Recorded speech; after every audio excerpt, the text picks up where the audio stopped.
दोस्तों, क्या कभी आप लोगों ने किसी ऐसे एक्सपेरिमेंट के बारे में सुना है जिसमें इंसान अपने आप को ही काट कर खाने लग जाए? सुनने में ये चीज आपको किसी मनगढ़ंत कहानी जैसी लग रही होगी, और दोस्तों इसकी सच्चाई बहुत ही ज्यादा भयानक है, क्योंकि विश्व युद्ध के दौरान कई तरह के एक्सपेरिमेंट हो रहे थे और उन्हीं में से एक एक्सपेरिमेंट रशिया में भी किया गया, जिसका परिणाम इतना ज्यादा खौफनाक था जिसे सुनकर आपकी रूह कांप जाएगी। लेकिन दिल को मजबूत करके वीडियो पूरा देखना, क्योंकि हमें पूरा यकीन है इस एक्सपेरिमेंट के बारे में सुनने के बाद आपके होश उड़ जाएंगे। दोस्तों, ये बात 19वीं शताब्दी के मध्य की है, जब सोवियत रिसर्चर्स ने एक ऐसा स्टिमुलेंट यानी कि उत्तेजित करने वाली दवाई तैयार की जिसकी मदद से इंसान लंबे समय तक बिना आराम किए काम कर सकता है और वो बिल्कुल फिट और एक्टिव रहेगा। अगर ये दवाई सफल होती तो युद्ध के दौरान ये किसी संजीवनी बूटी से कम नहीं होती, क्योंकि सैनिक बिना थके लगातार दुश्मनों पर आक्रमण कर सकते थे। कहा जाता है कि दूसरे विश्व युद्ध के दौरान जर्मनी भी अपने सैनिकों को ऐसा ही स्टिमुलेंट दे रही थी, और बात यहाँ तक कही जा रही है कि उस समय अमेरिका और ब्रिटेन भी अपने सैनिकों की टुकड़ी को इसी तरह के सप्लीमेंट की मदद से एक्टिव रखने की कोशिश कर रहा था। ऐसे में भला रशिया कैसे पीछे रह सकता था? उसने भी अपने सैनिक बलों को और ज्यादा शक्तिशाली बनाने के लिए इसी तरह के स्टिमुलेंट को तैयार किया। दोस्तों, सोवियत ये चाहता था कि वो एक ऐसा स्टिमुलेंट तैयार करे जो सैनिकों को बिना सुलाए 3 दिनों तक लगातार जगाए रखे, और उन्होंने इस तरह का स्टिमुलेंट तैयार भी कर लिया।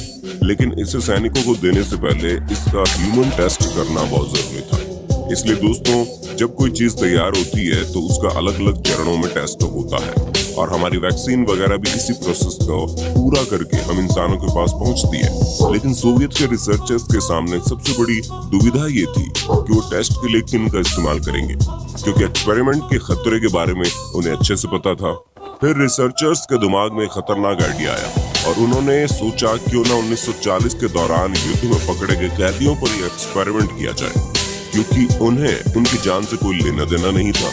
इसी वजह से रिसर्चर्स कैदियों के पास गए और उन्हें लालच दिया कि जो कोई भी इस एक्सपेरिमेंट का हिस्सा बनेगा उसे एक्सपेरिमेंट पूरा होने के बाद छोड़ दिया जाएगा। इसी लालच में आकर 5 कैदी एक्सपेरिमेंट के लिए तैयार हो गए। दोस्तों, रिसर्चर्स ने इन सभी 5 कैदियों को पूरी तरह से बंद एक कमरे में 30 दिनों के लिए रखा। उस कमरे में माइक्रोफोन और कैमरे लगा दिए गए ताकि इन कैदियों की मूवमेंट और बातों को सुना और देखा जा सके।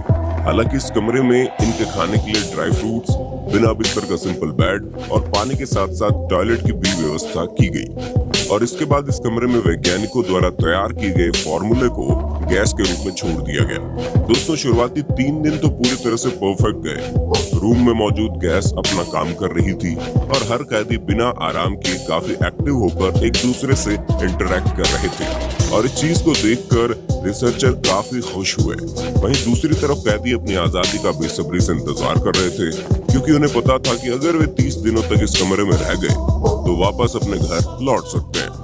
लेकिन अब इन मासूम कैदियों को क्या पता था कि इनकी जिंदगी में किस तरह का भूचाल आने वाला है। और दोस्तों, उस भूचाल का आगमन चौथे दिन से ही शुरू हो गया, क्योंकि चौथे दिन से एक्सपेरिमेंट के लिए बंदी बनाए गए कैदी युद्ध और बाकी चीजों पर बात करने लगे। यहाँ तक कि वो इमरजेंसी और भूतिया चीजों पर बात करके अपना पूरा दिन बिताने लगे। 5वें दिन हालात और ज्यादा बेकार हो गए और उन्हें कमरे में ऐसी चीजें दिखाई देने लगी जो असल में थी भी नहीं। ये सभी कैदी एक एक करके माइक्रोफोन के पास जाकर बाकी सब्जेक्ट यानी कि दूसरे कैदियों के बारे में बड़बड़ाने भी लगे। इन सभी कैदियों को ऑब्जर्व करने वाले रिसर्चर्स इस बात को बड़े अच्छे से जानते थे कि ये सभी चीजें नींद न पूरी होने के कारण हो रही हैं, लेकिन फिर भी उन्होंने अपने एक्सपेरिमेंट को रोका नहीं, जिसका नतीजा ये हुआ कि 5 दिन बाद कैदी और ज्यादा पागल होने लगे। इन सभी की शक्ल अजीब सी हो गई और आंखों में गहरापन आने लगा, जिसे देखकर कोई भी डर सकता था। लेकिन रिसर्चर्स को इन सभी चीजों से कोई मतलब नहीं था, क्योंकि उनको तो इस बात की खुशी थी कि कोई भी कैदी अभी तक 1 मिनट के लिए भी सोया नहीं है। लेकिन दोस्तों, 9 दिन बाद उस कमरे में कुछ ऐसा हुआ जिसने हर किसी को हैरान करके रख दिया, क्योंकि अचानक से एक कैदी कमरे में चिल्लाता हुआ इधर से उधर भागने लगा। वो कैदी इतना ज्यादा सेंसलेस हो गया कि उसने अपनी वोकल कॉर्ड को एक बच्चे के खिलौने की तरह तोड़ दिया।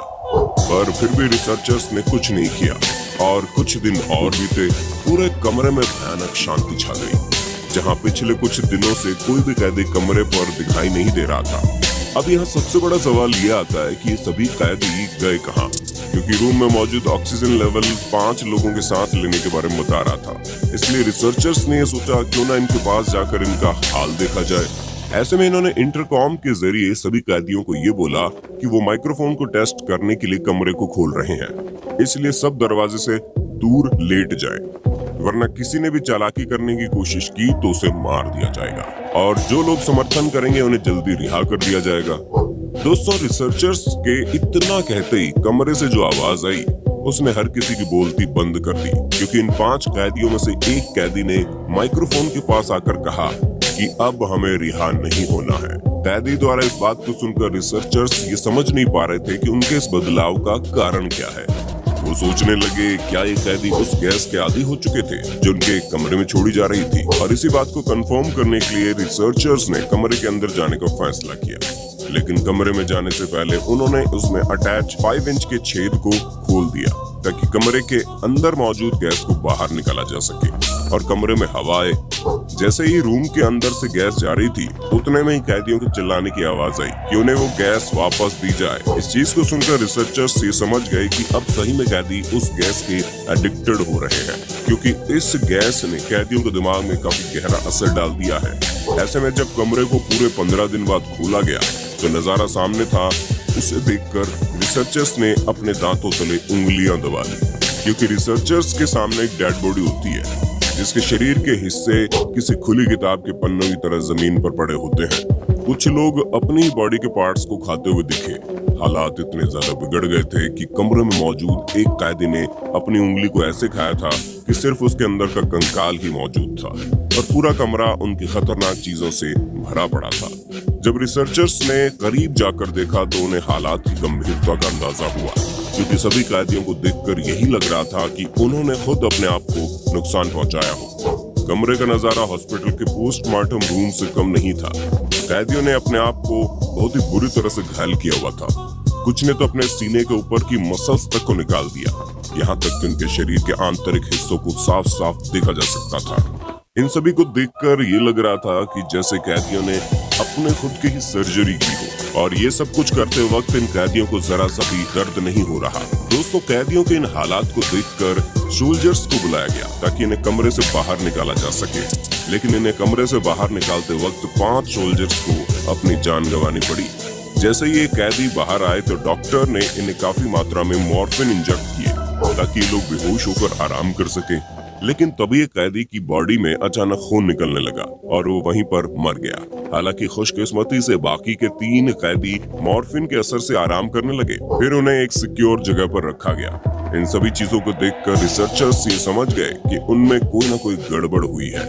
फिलहाल सर्जन अपने काम पर लग गए थे और बाकी के 3 कैदियों की बॉडी में जितने भी घाव हुए थे उन्हें ठीक किया जा रहा था। अब जाहिर सी बात है, जब इतनी मेजर इंजरी हुई हो तो कैदियों को एनेस्थीसिया देकर उनका ऑपरेशन करना था, लेकिन जैसे ही कैदी को एनेस्थीसिया दिया गया वो भी तुरंत मर गया। ऐसा होने के बाद डॉक्टर्स ने एनेस्थीसिया का इस्तेमाल ही नहीं किया और बिना एनेस्थीसिया के ही इनके शरीर का ऑपरेशन करने लगे। और हद तो तब हो गई जब इतने भयानक ऑपरेशन के बावजूद ये दोनों कैदी दर्द से रोने की बजाय खुश हो रहे थे, यानी कि ये दर्द इन्हें मजा दे रहा था। लेकिन उतने में ही अचानक से एक और कैदी की मौत हो जाती है। दोस्तों, अब सिर्फ स्टडी रूम में 3 रिसर्चर्स, एक कमांडर और एक सब्जेक्ट के साथ साथ मरे हुए कैदियों की डेड बॉडी मौजूद थी। तभी 3 में से एक रिसर्चर रूम में मौजूद कमांडर और उस आखिरी कैदी को गोली मार देता है और चिल्लाते हुए कहता है कि अब मैं इन लोगों के साथ और इस कमरे में नहीं रह सकता, जिसके बाद वो रिसर्चर खुद को भी गोली मार लेता है। दोस्तों, ये थी रशियन स्लीप एक्सपेरिमेंट की खौफनाक कहानी, जिसने आपके रोंगटे जरूर खड़े कर दिए होंगे। अब हमारे हिसाब से तो इस कहानी में काफी गोलमाल हुआ है, क्योंकि कई सारी चीजें ऐसी है जिन पर विश्वास कर पाना थोड़ा मुश्किल है। लेकिन विश्व युद्ध के दौरान जिस तरह की चीजें हो रही थी उससे इसके होने की संभावनाएं बढ़ जाती हैं। बाकी आपका इस एक्सपेरिमेंट के बारे में क्या कहना है हमें कमेंट में जरूर बताइए, और ऐसे इंटरेस्टिंग वीडियोस को लगातार देखते रहने के लिए अपने होस्ट और दोस्त सैम के इस चैनल को लाइक, शेयर, सब्सक्राइब करना बिल्कुल भी ना भूलें। धन्यवाद।